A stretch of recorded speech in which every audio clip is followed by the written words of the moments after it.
Bom dia, oitavo ano, tudo bem com vocês? Espero que esteja tudo bom. Hoje nós temos aí aula de gramática. A aula é continuação da aula da semana passada. E finalizaremos a pontuação no texto e iniciaremos um novo conteúdo que é classe de palavras. Nós iremos iniciar hoje o estudo dela, né, dessa classe de palavras, né, conjunção. E aí tem várias conjunções, né, que desempenham aí papel importantíssimo nas construções frasais, na questão da semântica, na questão da coerência, tá? Nós temos aí também atividade de casa, e aí eu estarei mostrando para vocês assim que nós passarmos aí pela questão da conjunção. O primeiro momento aí é fazer essa correção aí. Então, vou pedir para vocês abrirem, tá? O exercício de vocês, para que possamos aí começar a correção. Só vou aumentar um pouquinho aqui a letra. Pronto. Então, vamos aí. Então, aí, né, nós temos aí no praticando o exercício número 1, pede para que você leia o início do romance, uma aprendizagem, ou o livro dos prazeres de Clarice Lispector. Então, vocês já leram, né, esse fragmento aí, que é o início aí do romance, e já para responder. Então, já vamos passar aí para correção. Então, olha só, na letra A, meninos, vem pedindo o seguinte: o romance de Clarice Lispector apresenta um narrador que conhece o que se passa na mente de seus personagens. Sublinhe uma passagem do texto em que o narrador aponta características íntimas do personagem. Então, é esse fragmento aqui, ó. Então, do ventre mesmo, como um estremecer longínquo de terra, que mal se soubesse ser sinal de terremoto. Do útero do coração contraído veio o temor gigantesco de uma forte dor abalada, do corpo todo o abalo. Então aí é uma passagem, né, que o narrador mostra aí características muito íntimas do personagem. Vou pegar outra cor de caneta aqui. Dá uma diferença. Na letra B, o romance inicia-se com a utilização de uma vírgula. Em sua opinião, o que isso pode significar? Por quê? Então, olha só, meninas. O texto se iniciou aí por uma vírgula. Então, uma possível resposta seria o quê? Né? Conferir ao leitor, né? Mostrar ao leitor a ideia de que se trata de um texto já iniciado. Né? Por quê? Porque o narrador ele já tem conhecimento de outros fatos que nós, leitores, não sabemos. Tá? Então, o começo aí é de pouca importância, né, para a compreensão aí dos sentidos que vão ser expressados aí no texto. Né? E aí o narrador, ele não se importou, ele não se incomodou em escondê-los aí, né, em omiti-los, né, em suprimi-los, tá? Na letra C, pede o seguinte: alguns escritores literários usam a pontuação de forma a criar expressividade e prender a atenção do leitor. Além de ter começado o parágrafo com uma vírgula, quais outras características estilísticas em relação à pontuação esse trecho do romance possui? Então, olha só, não tem ponto final, né? O emprego da letra maiúscula para iniciar o parágrafo também não tem. E também na finalização aparece o conectivo então. Então, aí tem a palavra então e não tem informações, olha só, aqui. Ela termina aqui esse fragmento com um então, porque quando você fala então, né, logo após vem então eu estive, né? Aqui não tem. Então, ela acaba aí. A letra B. Embora o texto da autora possua características estilísticas em relação à pontuação, uma maneira de usar o travessão não sofreu alteração. Qual é a função do travessão empregado no trecho? Olha só, o travessão aí nesse caso, ele serviu para quê? Para dar destaque, né? Para dar ênfase aí nas informações que foram acrescentadas. Então, desci demais aqui. Deixa eu só alinhar. Pronto, agora ficou bom. Número 2. Número 2 pede o seguinte: releia atentamente o texto a seguir. Então, tem um trecho aí, e notem que tem palavras aí que estão com uma coloração diferente, tá? Um pouquinho mais laranja, né? Amarelado. Vamos entender por que disso aí nos exercícios. Na letra A, pede o seguinte: observe os termos em destaque e assinale a seguir o que eles expressam. Então, eles expressam o quê? Uma ação, né? Ações. Viera, dera, fora, viu. Tá? Vamos aqui. Vamos seguindo aí, meninos.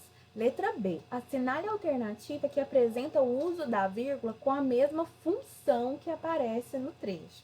Então, no caso aí, é a terceira colocação aí. Felipe levantou-se, banhou-se, tomou café da manhã e saiu para mais um dia de trabalho. Letra C.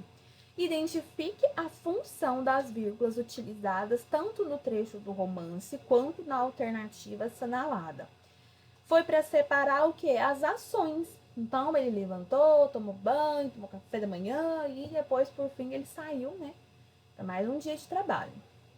Vamos aí para o terceiro exercício. Se reestruturássemos o trecho a seguir de acordo com as regras de pontuação, qual das construções abaixo seria mais adequada? Então, aqui, né, vocês já leram, então nós só vamos corrigir.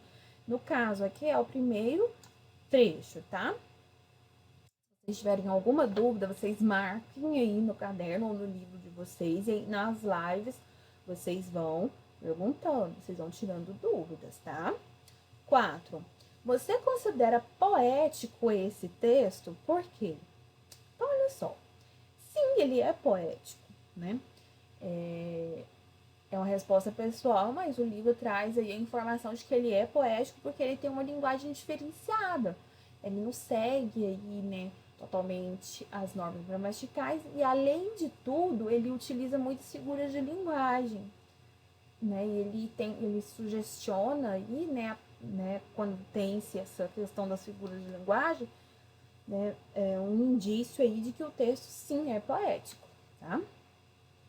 Seguindo aí. 5. Leia o trecho de um conto do escritor brasileiro Caio Fernando Abreu. Compare com o trecho do romance Angústia, de Graciliano Ramos. Notem que são escritores de séculos, eles nasceram em séculos diferentes. O Graciliano Ramos faleceu depois de 5 anos do nascimento de Caio, né, do Caio Fernando. Então, são tipos de texto de épocas diferentes, tá? Vou abaixar aqui. Aqui é o primeiro trecho que vocês já leram, que é do Caio Fernando, e o segundo aqui é do Graciliano Ramos. Letra A. Qual é a principal diferença linguística entre os textos? Então, olha só, no A, não está pontuado de acordo com as normas gramaticais. E no B, está pontuado de acordo com a norma padrão. Então, olha só, voltando aqui, olha só, ele até começa com a vírgula. Logo no início aqui, você já consegue identificar, né, a questão aí do uso estilístico da pontuação, tá? E depois não tem ponto nenhum. É só a vírgula aqui e depois acabou. Letra B. O início do conto, ele possui algumas particularidades na pontuação. Então, você vai identificá-las. Então, eu acabei de identificar para vocês, né? O conto, ele começa com uma vírgula e depois ele não tem nenhum tipo de pontuação, né? Fazendo essa separação aí entre as orações. Letra C. Pontue o trecho a seguir, utilizando as regras de pontuação. Se necessário, faça ajustes na estrutura das orações e utilize conectivos. Então, aqui, o que são conectivos? São palavras que você utiliza, né, quando você está escrevendo textos, ou corrigindo, no caso aí, que vão unir as frases, que vão unir, né, as construções frasais. Então, aqui é uma possível resposta, tá? Talvez você tenha utilizado um outro tipo de ponto, algum outro ponto, mas, porém, né, ficou correto. Mas tem que observar se realmente tá de acordo com o que foi pedido, tá? Então, olha só. Vou só aumentar aqui. Fica melhor. Pera aí. Aí, corta um pedacinho. Eu não tenho culpa, vírgula, pois não fui eu quem fez as coisas ficarem assim, desse jeito. Que não entendo. Aqui é uma vírgula. Que não entenderia nunca. Você também não tem culpa. Vou chamá-lo de você, porque ninguém nunca ficará sabendo. Nem era preciso. A culpa é de todos. E não é de ninguém. Ponto. Não sei quem foi que fez o mundo assim horrível. Então, aqui eu fui marcando aqui os pontinhos aqui só para vocês verem aí, tá? Número 6. Leia o trecho do final do conto A Quem Interessar Possa, de Caio Fernando Abreu. Letra A. Vamos aí para a letra A. O trecho do conto também apresenta mais um significativo uso estilístico da pontuação. Identifique-o. Então, aqui o texto ele foi finalizado com o quê? Com 2 pontos e não com ponto final, né? Se fosse obedecer aí as regras gramaticais. Letra B. Pode-se dizer que a pontuação foi empregada de forma estilística? Olha só. Porque se pode dizer, né, que a pontuação foi foi utilizada aí de forma estilística? Porque os 2 pontos, meninos, qual que é o objetivo dos 2 pontos? É introduzir uma explicação ou até mesmo uma fala, né? Os 2 pontos, ele não serve, né? Ele não é utilizado para finalizar frase, tá? Porém, aí, né, os 2 pontos, né, finalizando esse texto, né, esse conto, ele traz a sugestão aí que existe uma continuação. E essa continuação não vai ser o autor que vai colocar, mas sim a imaginação da pessoa, do leitor, né? Ele pode criar aí uma ideia aí do que pode ter acontecido logo após aí esses 2 pontos, tá? Seguindo aí o número 1, para cá, tudo agora para casa, né? Leia um poema da escritora brasileira Marta Medeiros. Ela tá viva ainda, tá? Por isso que eu não tenho a data aqui. Não, eu não te amo. Foi um engano. Eu me lembrei de ti por acaso. Não, eu não te amo. Eu só chorei de saudade. Não, eu não te amo. Marta Medeiros, Striptease. Ah, o que o eu lírico nega na primeira e na segunda estrofe, ele nega claramente aí o que? O amor, né? Que sente a quem ele está enviando, né? Quem se destina a esse poema. Letra B. Há uma mudança do posicionamento do eu lírico na última estrofe. Justifique. Sim, né? Porque no início ele nega o amor, né? O eu lírico nega o amor com unhas e dentes. Só que ao final ele admite que ama. Não, não. Não, eu não. Te amo. Então aqui ele deixa bem claro aí o amor. Olha só, na letra C, pede o seguinte: para ocorrer essa mudança de sentido, empregou um sinal de pontuação. Ele está empregado segundo as regras gramaticais. Explique. O que foi utilizado aí foi o quê? Foi a vírgula. E ela está sim empregada de forma correta. Ela aparece aí, né, separando aí o segundo período, né? Não, eu não te amo, tá? Agora, vou abrir lá os nossos slides e vou mostrar para vocês uma explicação sobre as conjunções, porque daí vocês terão 2 materiais de pesquisa, o livro e também aqui na videoaula, tá? O que são conjunções, meninos? né? As conjunções, elas são palavras que vão aí funcionar como um elo. Ela vai fazer essa ponte, essa ligação entre termos aí de uma oração ou entre duas orações. E aí ela vai estabelecer uma relação de coordenação ou de subordinação. No nono ano, vocês vão estudar as orações coordenadas, as orações subordinadas. Então, nós já vamos introduzindo aqui esses conceitos, essas palavras, para que no ano que vem vocês já pelo menos já tenham, né, ouvido falar em alguma ocasião. Né, das conjunções, o que nos interessa nesse momento? Que ela serve para ligar aí, né, orações ou termos aí.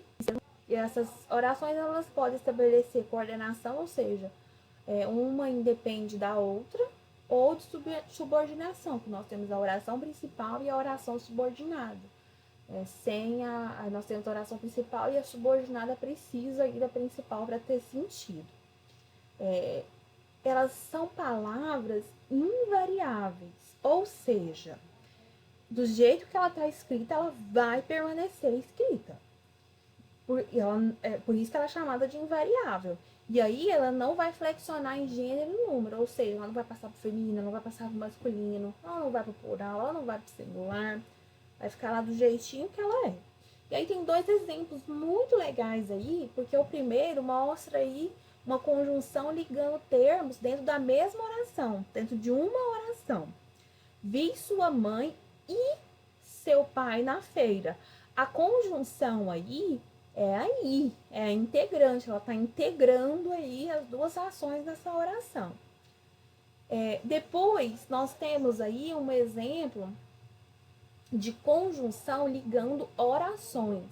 Então, aí você vai falar assim, nossa, mas como que a gente identifica o que é oração?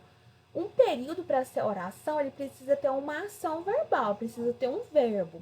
No primeiro período aqui, vi sua mãe e seu pai na feira, o i, ele tá ligando somente aqui os termos da oração, porque seu pai na feira não tem nenhum verbo.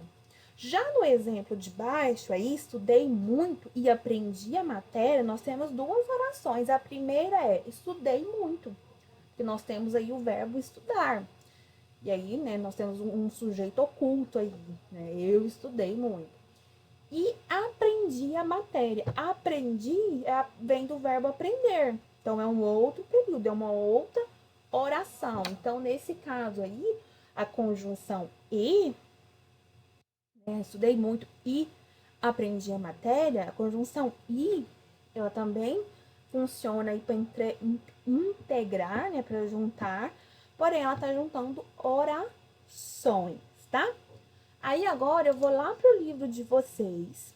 Vocês vão abrir o livro de vocês aí, que aí eu já vou começar a mostrar para vocês aí as tarefas de casa e mais a tabelinha que aparece aí das conjunções, porque ali eu mostrei para vocês a conceituação, 2 exemplos, e aí aqui começam os exercícios. Eu vou mostrar uma tabela que tem aí no livro de vocês bem legal. Olha só, aqui começa com uma história em quadrinhos aí, né, que envolve o Cebolinha e o Cascão, que vocês estarão lendo. Segue aí os exercícios. Aí aqui já começa no conteúdo de vocês, né, de acordo, né, com os nossos estudos, algumas palavras são utilizadas para ligar orações ou relacionar termos à mesma função sintática. E aí, né, chamado de conjunção. Nós temos 2 exemplos, né, que mostra aqui no primeiro, aqui nós temos uma conjunção e aqui a conjunção ou, né, que é a alternativa, né, que mostra alternância. Aqui, né, tá ligando aqui a primeira oração à segunda oração, né? Por quê? Porque eu sei que são 2 orações por conta dos verbos. Aqui tem o verbo respeitar e o verbo dar. Aqui no caso, evitar brincadeiras ou jogos às vias públicas, nós temos aqui uma primeira oração. E aqui nós temos um complemento verbal, né? Que é um objeto direto, tá complementando aqui. Então, aqui nós estamos ligando termos aí dentro da oração, tá? Opa.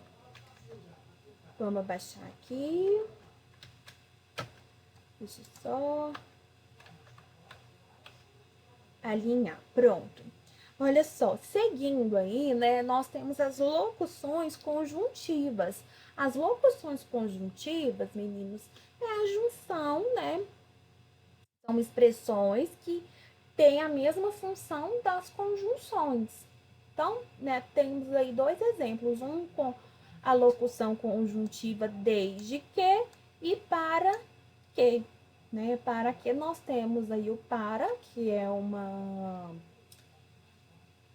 preposição, e o que é uma conjunção. Só que a junção das duas se tornou numa locução conjuntiva. Aí aqui é a tabela que eu disse para vocês. Essa tabela aqui é muito importante na hora da realização dos exercícios. Por quê? Porque ela traz aqui o sentido, ela traz a conjunção expressa por esses sentidos e ela traz um exemplo. Olha só, aqui tem o i, né, da aditiva, que foi o que apareceu até no exemplo que eu coloquei para vocês lá no slide.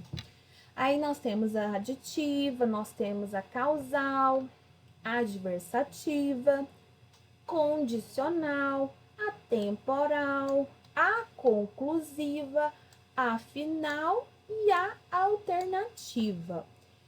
Eu sempre peço para vocês observarem os nomes e tentarem entender qual o significado desse nome que você... Por exemplo, adversativo. O que é adversativo? É algo que vem de adversidade. Então, você não precisa saber o conceito em si. Você precisa entender como ele funciona dentro das orações. Tá? Então, é sempre temporal. Temporal vem de tempo. Então, as conjunções temporais, elas vão indicar o quê? Algo, né? Alguma coisa relacionada a tempo. Mas não tô falando de chuva, né? Tô falando de tempo cronológico aí, tá? Aí, seguindo, nós temos aí mais exercícios, tá? Essa semana nós vamos ter um pouquinho mais de exercício, porque semana passada os exercícios foram mais reduzidos, porque era semana de prova, tá? E aí, os exercícios de casa, sobre as conjunções, vai até a página 86, tá? Vai até aqui, eles finalizam aqui. E aí, durante a nossa próxima live de gramática, nós estaremos ainda falando sobre as conjunções. Então, tá resolvendo um exercício? Tá com dúvida? Marca, porque aí durante a live é o nosso momento de interação, e de conversa e de troca de conhecimento, tá? Então, marquem tudo aí que vocês tiverem dúvidas, tá? E aí, aqui eu vou fechar a nossa aula nesse slide aqui, mostrando para vocês aí as páginas que vocês estarão respondendo aí durante essa semana, da página 81 a 86, tá? Tudo de bom para vocês, um abraço, qualquer dúvida, qualquer coisa que vocês precisem aí do meu auxílio aí para entendimento da matéria ou, né, não só de gramática, mas de literatura de redação, estou à disposição. Beijo para vocês, próxima aula. Tchau, tchau.